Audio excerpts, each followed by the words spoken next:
Hello, hello. We are so excited to join you again. It's our second Friday, Dr. Latanya. Our We did second it. We Friday. made it.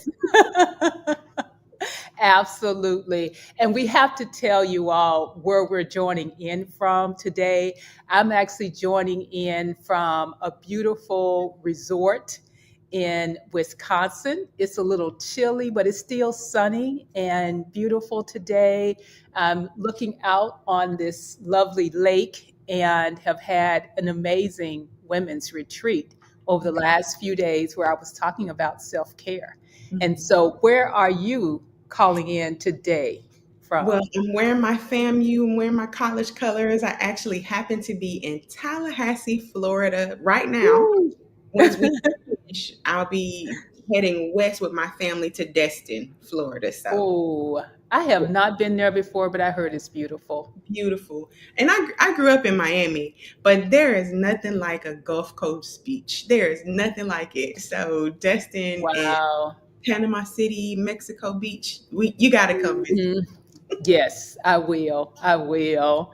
And so today we're going to be talking about a really, you know, important topic that's close to your heart. Because one of the things that we discovered last week is that we both have these five pillars as part of our, proprietary framework. And today we're going to dive a little bit deeper into yours, Dr. Latanya. So I'm really excited for that.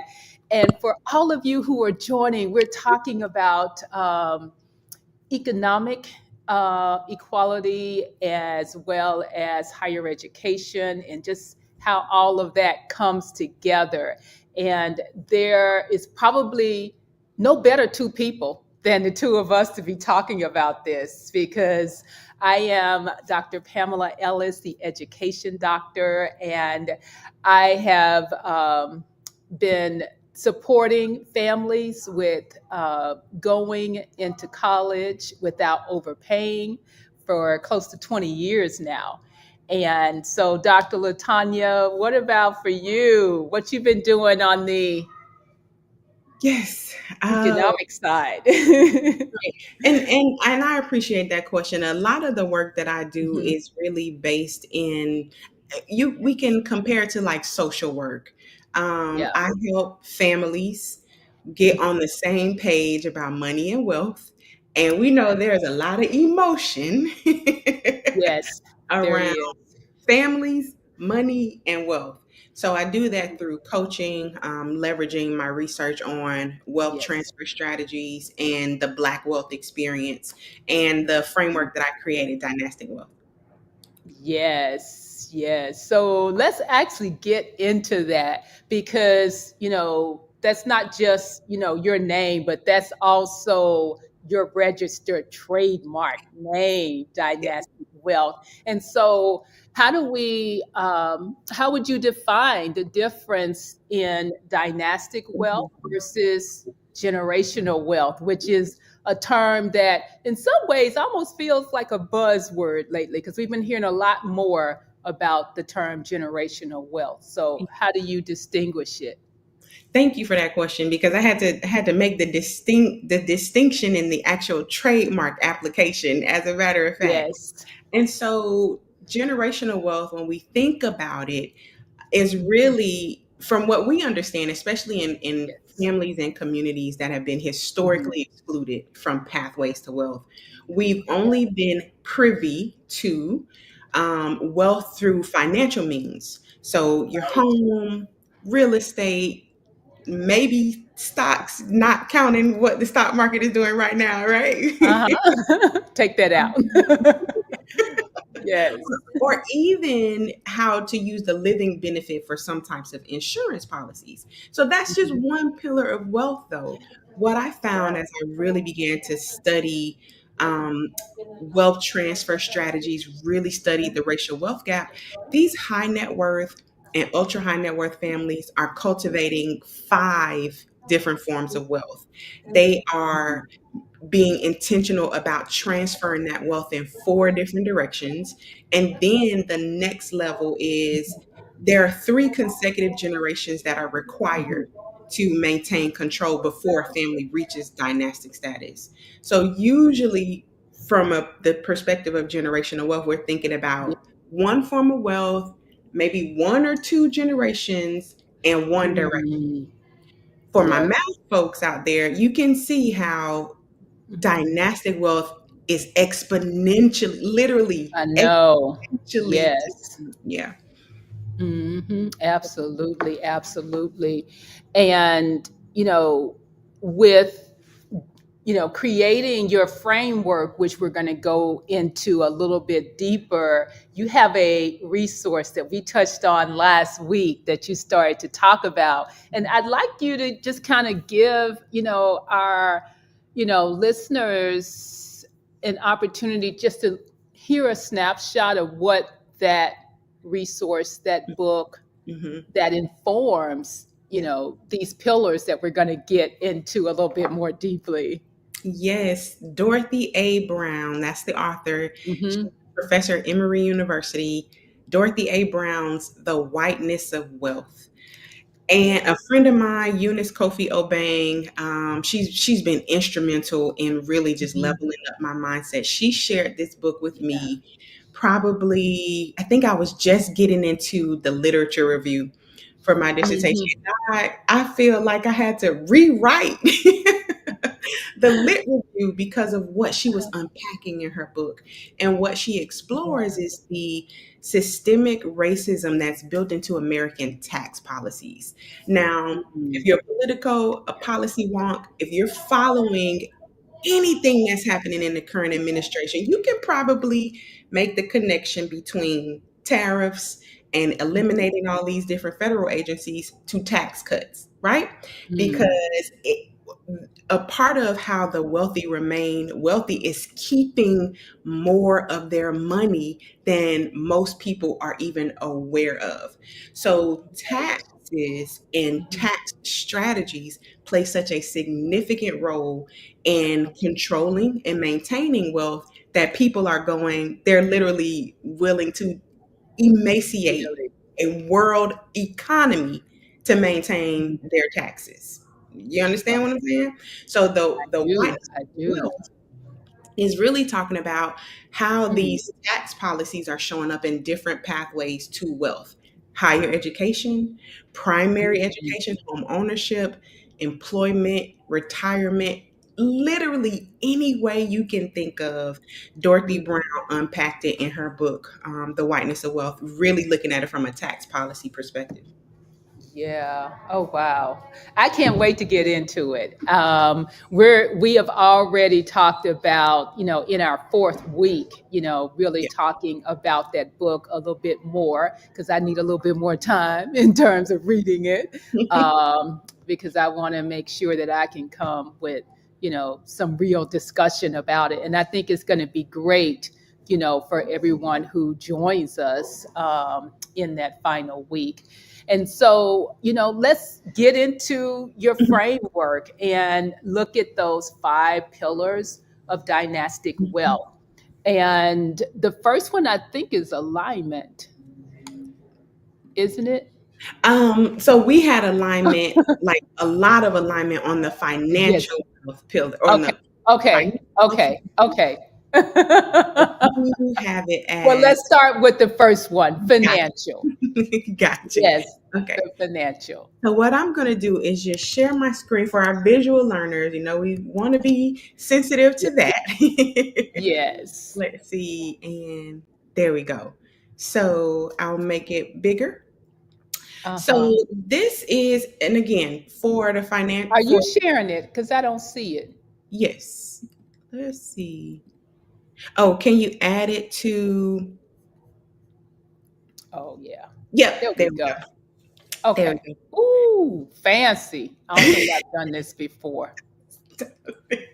Okay, so we're gonna be focused on, and you see, like you can visually Mhm. see how different dynastic wealth is from what we understand generational wealth to be, right? Mhm. There are these Mhm. different components, and also, will somebody please tell me how to actually create generational wealth? Like, what are the actual steps? Yeah. to do Yeah, it. really. So in Huh. my research, that's what I was looking for. What was Mm, the missing piece? How is it that from an economic position, despite being highly educated, despite mhm. being overly qualified for most of our employed positions, economically as a culture, as a people, we still look the same in the early 2000s than we did in the late 60s. And so a part of that is how wealth being, bless you, how Thank you. are we protecting and passing down wealth? And that's where the Mm, framework for dynastic wealth really started to emerge. Um, mm. so that first pillar that we were talking about, where we found so much Yeah. alignment, um, Mhm. financial wealth, and this is the 1.0 version Yeah. of the framework for Mm. dynastic wealth, and it really looks at it through an entrepreneurial lens.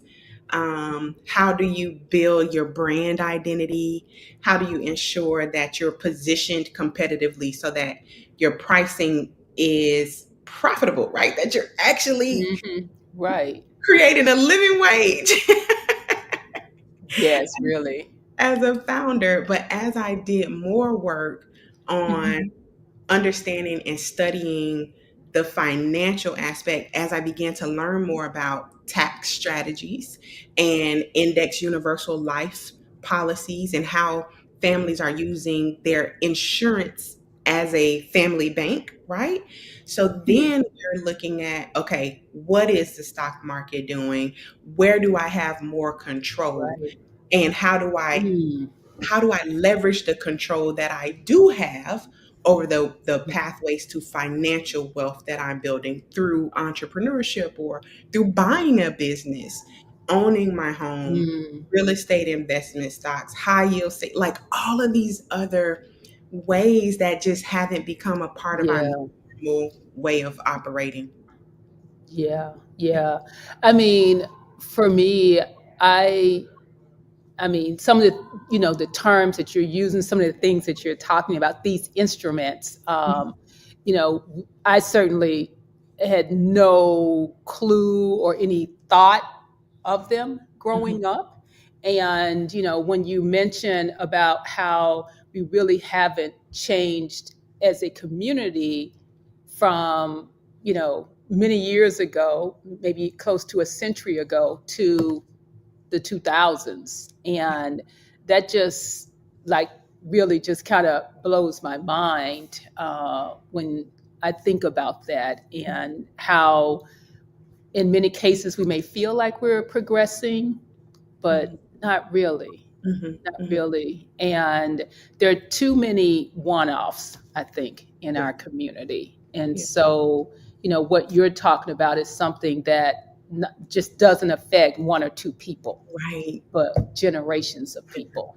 So, Yeah. yeah, And yeah, how we connect that to the pursuit of higher education, right? Because our yeah, parents want us to have done better than they did, right? They want us to have right. more. Yeah, yeah, We understand that college, the journey hmm, to higher yeah, education should be a way to open those doors, right? yeah, Um, but then, of course, we can get into talking. This is where the whiteness of yeah, wealth comes back: student mhm, loan debt and the yeah, endowments of some mhm, colleges, HBCUs versus a yeah, historically white institution, financial yeah, aid. It's just yeah. so complex. Yeah, yeah, it actually absolutely is. It really is. Tell us a little bit more about the second pillar. Yes, yes, yes, yes. So I'll Yes. go back to share my screen because again, the Uh-huh. visual learners, Yeah, right? yes, and I am a visual learner for sure. Good. So Okay. yes.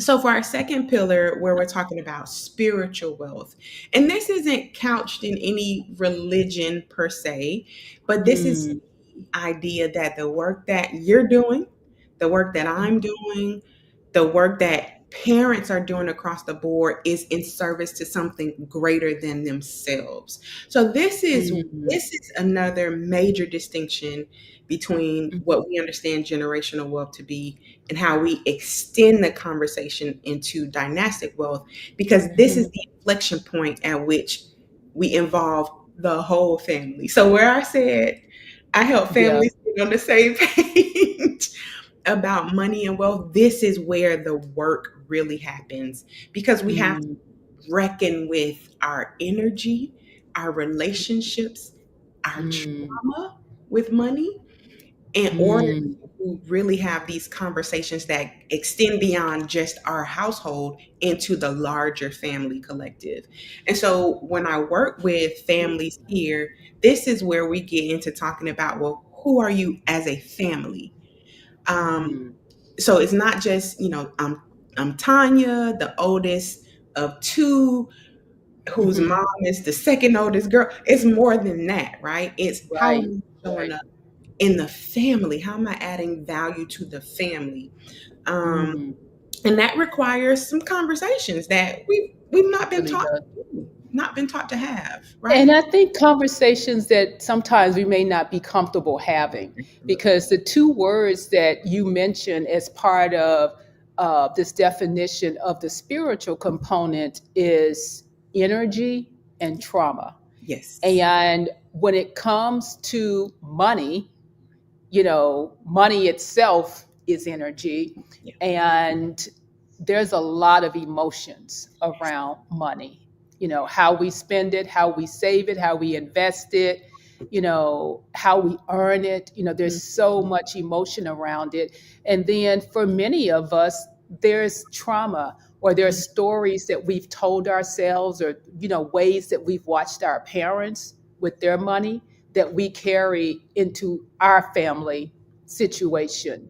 I had been thinking about this recently because when I was growing up, my mother would go to the grocery store every Mm, day. And, part of that was, having fresh food every day, but it was also that mindset of living day to day, and never mm. having enough. And, that's something then that, I have, had to overcome, Yes. because, taking that kind of mindset into this, time period, because my mother is part of the greatest generation. She grew up in the 1920s. Hmm. And so it's different for me. Sure. It's different for me. And I feel like we oftentimes are living the paradigm of our parents, Yes. and other people from when we grew up. And Absolutely. so, that's something that, has to be discussed, like Hmm. you said. And that's not a conversation that, I think we sometimes know how to have. And so having you, to facilitate that conversation can make it so much easier. Yeah, that's Yeah. absolutely the goal, to help process the emotional labor, because that's Yeah. where we get stuck often. Is Hmm. because Yeah. you think about your aunts and uncles, your cousins, and you're like, Yeah. I don't even want to deal with them in that way. Like I love them. Yeah. Right. Right. Yes, So exactly. I And tend to. the other thing I'd have to say as an entrepreneur and you working with entrepreneurs is I think that, that spiritual piece comes up in how we price. And so there's probably some overlap with the financial and the spiritual in a way that, perhaps we haven't considered before. Because I remember starting out, there were people in my family or close friends who were saying, no, you need to price it lower. And it's just Yes, like, why? because you know. That is not going to keep me in Yeah. business if I'm pricing it lower. And then there's also a perception that comes when you do price lower, you Mm-hmm. know? And I'm just thinking, there's really not a win in that, and you want your pricing to be a win-win, Right. and yeah, but that comes from that paradigm. Absolutely, absolutely. That's such a good point. So I'll go back to Sharon because that actually gets us Mhm. into this next component, which is Yeah, the vision for wealth. So to your yeah. point, about Hmm. pricing and profitability, Dr. Pamela, Yeah. I have to share. Oh my goodness, there was an article Uh-huh. came across in my research that the title of it rocked my world. The the title of it was Freedom from Wealth. Mm. And I Oh. said, what Uh-huh. now? Like, there is such a thing? And so, so the author Hmm. who, private wealth advisor, and I think this was published in the Journal of Wealth Management, talked about Yeah. how the founders of the family wealth have sometimes created what they call like golden handcuffs, where the Mm. future generations, their identity is so deeply tied to the family's wealth Yeah. that they don't have space to really self-explore, to Yeah. who they like are going to be, who they want to be, because they are tied to the wealth. And so his thesis was Hmm. having this vision for wealth that would allow the space for people to have their own identities within Hmm. the family wealth, but still be able to, have this connection to the Hmm. family heritage and history of being wealth creators and economic contributors. But the title of that, Yeah. Freedom from Wealth, oh man, oh my goodness. It's interesting because the parallel that I see when you talk about that is when I'm working with students, and let's say mom and dad are physicians, Mhm. and they are forcing their teen to go into Yep. medicine. Into medicine. Mhm. And in some cases, that's not what they want to do. That's not the right path for them, Yeah. but it's, kind of protecting that wealth in a Hmm. sense. Hmm. And so, how do you, in some cases, break away from that? How do you get free of that and being able to make your own choices and decisions about what you want to do? Yeah. And that's where Yeah. that having the conversations about that family vision for wealth, not the Yeah. household. And we have to Yeah. keep making that distinction, because how many of us, especially depending on if you're, when I was in the classroom and I would interact with freshmen and sophomores, I would hear Yeah. the story over and over that they were working Hmm. to send money home, Right. because they are the ones that are literally putting, as they say, putting the Right. family on their back. And Hmm. so now you have this other Right. tangle, like this Hmm. other Yeah. tether, that's the word I'm looking for, to higher education, to economic mobility, to wealth creation. And that's to bring everybody with you. But what happens Right. is we haven't empowered the rest of the family Hmm. to see themselves as wealth creators, as wealth Right. contributors. We're in such this Right. consumer mode, right? Um, Hmm. and so establishing that family vision for wealth helps to establish the identity that we Right. all can and should be contributing to the family wealth, and not just, the smart cousin that's going off to Right. med school. Right. Yeah. Right. Awesome. Awesome. I interrupted you, but you were on a roll. No, this is the dialogue. I Yes. enjoy it. I Yes. enjoy it. Yes. Um, Absolutely. And so, if you're just joining us, we're talking about economic mobility through higher education. This is our part two. And so, we're actually unpacking Dr. Latanya's amazing framework and 5 pillars of dynastic wealth, which is different than generational wealth, which she so eloquently shared at the beginning. But let's get into your third pillar, yes. Dr. Latanya. Yes, yeah. And before I do that, actually, I want to elevate this need for protecting, the all of these different forms of wealth, and that's where the Mhm. family trust comes into play. Yeah. Part of that Okay. Say more. part of that emotional labor that I Uh-huh. help, my clients to like process and navigate through is being ready, prepared, feeling competent Right. enough to talk with an estate planner. A lot of us Mm, don't feel like, I don't have a yeah. $1 million net worth, so I don't have anything that needs to be in an estate or needs to be in a Right. trust. And that is completely untrue. So the Yeah. family trust, right? This Mhm. legal vehicle that houses and protects the family assets, including family recipes, which are in the wealth of Yeah. knowledge. It also documents family property. So, there's either auntie's Mhm. house or grandma's house, right? Yes. But Yes. whose name is on the deed to that home? How do Mhm. we ensure that the home doesn't fall into probate or it's lost to Right. heirs property because we haven't Yeah. documented those things? And so Right. that third pillar, that wealth of Mhm. knowledge, is really looking at who we are, like, collectively. What's been our collective Mhm. lived experience? What are the life lessons that we Yeah. want to pass down as well? So that, Mhm. you know, 3 generations from now, no one's starting Yeah. from scratch, and everyone, Right.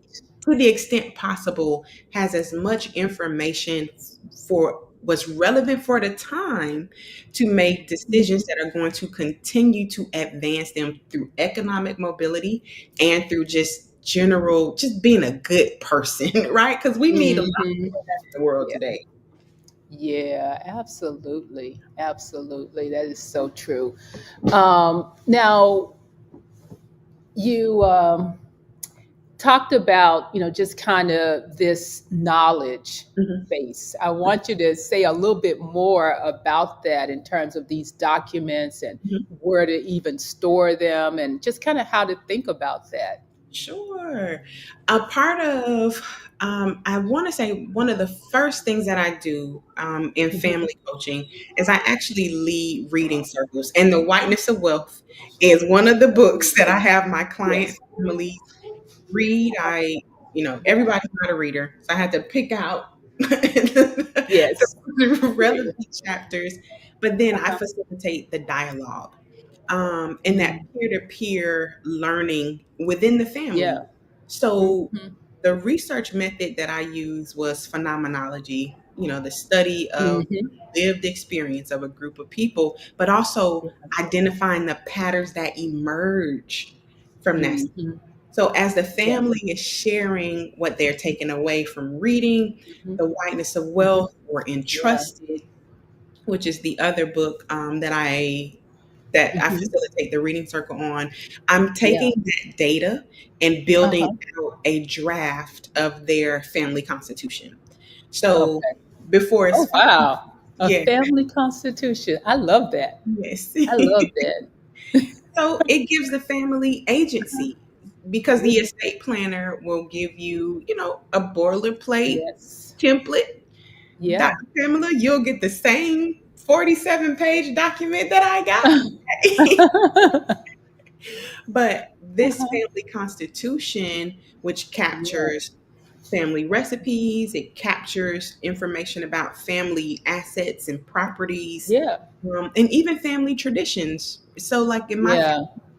as we were working on this, we agreed that the family would try to get together at least once a year, either during a major Mhm. holiday. So Thanksgiving or Christmas or sometime in the summer, Mhm. at least once a year, the whole family Yeah. would, do our very best to get together. And so that goes into a family constitution because 3 generations from now, when my grandchildren who are not born yet, right? Yeah. They Yeah. understand how we got here. They understand what was Yeah. important to us that they can then carry that forward with them. Mm. You know, you bring up something else, and I hope this doesn't take us off on a tangent from going through the other two, Mhm. um, pillars of your framework. But the thing that comes to mind for me, and maybe some of you in our listening audience are thinking about this too, is like when you say family, what family members? That's Because I mean, is it, my parents are no longer living. So is it me and my kids, and now my son has a wife, but is it her family as well? When we talk about this family constitution, that might get a little messy, Hmm. in Hmm. terms of thinking about who is the family, who is Yeah. part of that constitution. And so, That's how do you disentangle that? That's such a great question. So, a part of the Constitution, remember I said that it gives you agency? A part of Yeah, built in agency is you all get to determine who the heirs of your dynasty are. So, we have kinfolk, right? And we got. Hey, folks. And let's think about it. We how many times have we heard the stories of the little old lady that Yeah, passed away and left her entire estate to her cat or yeah, to or to the ASPCA, whatever, right? yeah, But yes. in this work, we have the Mm, authority to say my daughter's godmother and her children. So what we did yeah. as my family and I were building this thing out and building and building and building, right? Because it doesn't happen Mhm. overnight.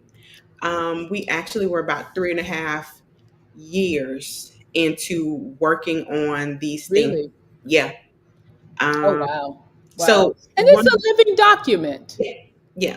But Yeah. we get to the Okay. place where we determined the heirs to be any descendant of my maternal grandmother by Mm, blood marriage or adoption.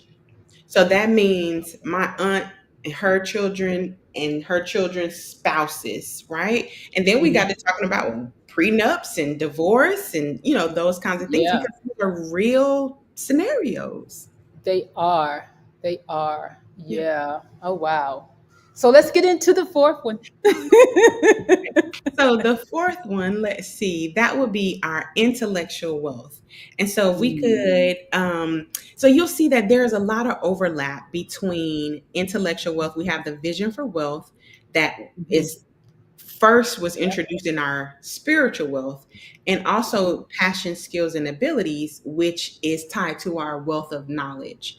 Now, I didn't unpack the PSAs very much, but I Yeah. can do that here because this is where we get to learn what everybody likes to do. Mhm. Some of us know what our cousins do for work. Most of us Yeah. don't. Yeah. But that what people do for work isn't always what they love to do. Yeah. It isn't always the easiest pathway to create Mhm. financial wealth because that ultimately, Mhm. like once we can create these safe spaces for everyone to self actualize or to become the best Yeah. versions of themselves, we see how naturally financial wealth comes back into play because we can monetize your Mhm. passion, skills, and abilities, Mm, but we need to know what they are. We need to know how you want right. to contribute to the financial wealth of the family. And if you want to, because not everybody will want to be a part of this. And I would be That's right. remiss if I didn't say that. That is so true. And that's the thing that, kind of came to mind for me. It's not that, there are any, animosities within, my greater family, but you're talking about people that I haven't talked to in years. Yeah. And so, especially now, with me living in a different city than my family does, so I've lost, some of those ties in a sense. And so, when you mention about saying in the Constitution that you're going to get together every year, it's like some of them don't travel, so Mhm, then am I mhm. always going to be traveling to see people every year? And so just I'm just kind of thinking about all of the logistics of it, and also too the family dynamics of it, because there's a lot of family dynamics with all that you're sharing when it comes to talking about building wealth, Mhm, But I love what you're saying about your passions. And mhm. thank you. One of our listeners just put up that thumb on YouTube. Thank you. I love it. I love it. And that's such a Yeah. good point, Dr. Pamela, about the family dynamics. Yeah. So this part in spiritual wealth is really where we also are doing our individual work. So we talked Mm, about the relationship, the energy, the relationship and trauma to money. That's where we are reconciling for ourselves, not just right. financial trauma, but the trauma from lived experience, right? And Yeah. sometimes it's trauma that you've experienced within the family. And so Yeah. everyone who's committing to this process has to do that Mm, work. And yeah. so you create the space for healing so that the conversations about who's going to travel are much healthier. You know what I'm saying? Right. So thank you for elevating Because that. you know it's gonna come up. Absolutely. Like when I say Yes. it's so hard, someone, I was in a meeting yesterday and the guy said, "Well, I'm trying to figure out what box to put you in." And it's like, Uh-huh. let me know Yeah. when you find out because when we Yeah. talk about dynastic wealth, we're talking about social Right. work, financial therapy, Yes. behavioral finance, Yes. entrepreneurship, leadership. There are so Mhm. many components, So many. and it Yeah. sits at the intersection of all of those. Yeah. Yes. Thank you, Kaylee. Okay, That is so, so true. Um, your fifth and final pillar, Dr. Latanya. yes. Hmm. Relational wealth. So, in the context of like when I'm usually presenting about dynastic wealth, I start out with this history of the Black wealth experience, looking at Mm, from the failure of the Freedmen's Bank to the fallout of the PPP loans and how those things have shown up in different ways throughout history, how mhm, the levels of influence and social capital have been diminished through historical milestones. So with mhm, relational wealth, it's almost closing the loop on things like Plessy versus Ferguson that mhm. emaciated the development of social capital, right? Between Right. Black entrepreneur, and in this case, Black entrepreneurs and white entrepreneurs, or Black and white Mhm. people in general. And so with relational wealth, what I'm doing or what you're doing is transferring, for lack of a better term, access to your network to your Mhm. family members because now you already know what they're Yeah. passionate about. You know what some of their goals are based on their Right. skills, abilities, Mhm. and you can tap into your network to say, "Hey, do you have an apprenticeship, a fellowship, or an internship opportunity that I can refer my niece or my cousin to?" And you're confident to do Mm, because you've also been a part of their yeah. leadership development. So Yes. you don't have to feel like your relationship is going to be Yes. be compromised because you and Mhm. the family have been a part of them Yeah. practicing their presentation skills because they've been making presentations to the family Mhm. at family retreats. They've been reading the family trust. Mm, They've been presenting the family constitution. So their yeah. leadership development, their entrepreneurial exposure, their professional development skills are much higher, and it allows Mhm. for Yeah. the transfer of those relationships. You become a Yes. steward for them. Yes. Yeah. That's brilliant. To God be the glory.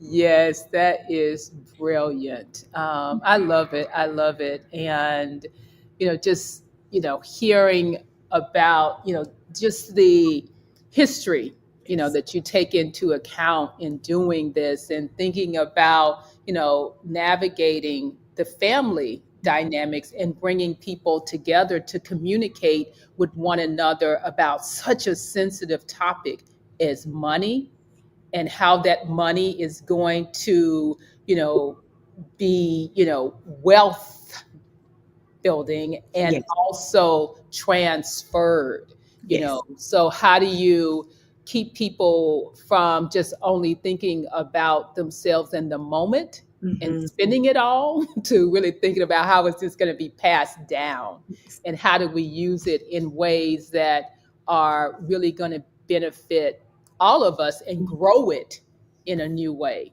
Yeah. And so I just think it's profound and, just Thank love what you're doing. Thank So you so much, so, so much. really And amazing. if I could just say, I know, like even looking at the Yes. visual element, it feels overwhelming. I know it does. Yes. And to hear that it took somebody 3.5 years to like work on it Yes. with their family.